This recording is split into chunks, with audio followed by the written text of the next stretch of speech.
Hello friends, Donald Trump has finally appointed US Ambassador to India, Mr. Sarjio Gore. The name Sarjio reminds us of the famous celebrity UN diplomat who died in an explosion in Iraq. Well, today the times are different. UN is not as important as it used to be. And Mr. Sarjio Gore, who comes to India not only as the American ambassador, but also as the main coordinator of South Asian and Central Asian affairs. Well, this shows that Donald Trump assigns a very high importance to this position. And one thing is for sure, with this man having a large mandate to deal not only with the Indian affairs, but also with the larger South Asian and Central Asian affairs, will have an unlimited access to the US president, and also the Indian diplomats and the Indian policymakers will have an unlimited access to the US president through this man. Also, if we look at what has happened in the recent past, we can understand why Donald Trump is assigning a very critical importance to this region. We saw that Donald Trump really came close to Pakistan, signed some very lucrative crypto deals with Pakistan's authoritarian dictator General Asim Munir. With India, the relations have really nosedived. Donald Trump imposed 50% tariffs on India, objected to India's buying of Russian oil imports. These things have really brought a great disappointment among the strategic community and most of the US-India watchers. And regarding the appointment of Sarjio Gore, I also want to mention that many Indian media outlets and also the keen students of diplomacy are saying that he lacks the diplomatic experience. But as a matter of fact, well, one must know that Mr. Sarjio Gore has a very strong political experience. He has worked with John McCain against Obama. He has worked with Kentucky Senator Paul Ryan, and he has also worked as election strategist and campaign manager for Donald Trump, and allegedly has published some of his best-selling books. Now, this kind of personalized diplomacy is something which is a real strange thing for the Indian diplomatic community and also the Indian academics, because we are used to career diplomats coming through a very standardized and uniform examination, getting posted on the key appointments across the globe. Now here the question is that if the country has some real big designs for the world, if the country wants to change the narrative, if the country wants to set the norms, change the definitions, then they think in a very different style. Political parties come, they have a domestic agenda and they have an international agenda.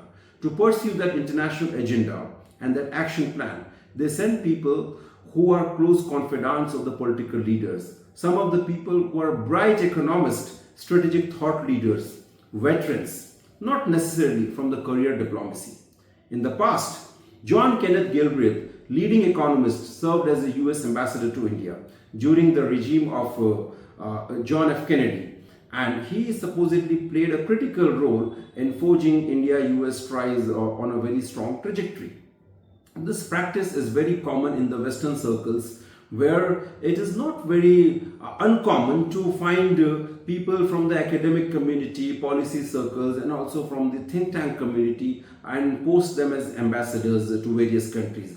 As a matter of fact, in US, most of the ambassadors who are getting posted, they are not career diplomats. The career diplomats work in very different capacities, but the people who are getting posted as ambassadors are mostly people with a political background or with an academic background.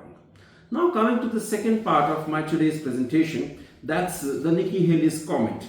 Many American strategic experts and the diplomats are getting worried that India and US relations are getting nosedived and the two countries are on the path to estrangement because Donald Trump has raised severe objections to the Indians buying Russian oil, and one of the American officials said that India is like a clearinghouse for the Russian oil and India is fueling the Ukraine war.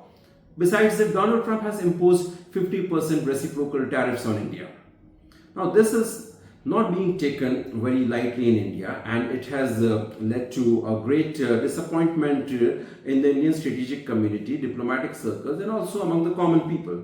Nikki Haley says that India should take Trump's point on Russian oil imports very seriously, and India should not waste what the two countries have achieved over the last 2 decades.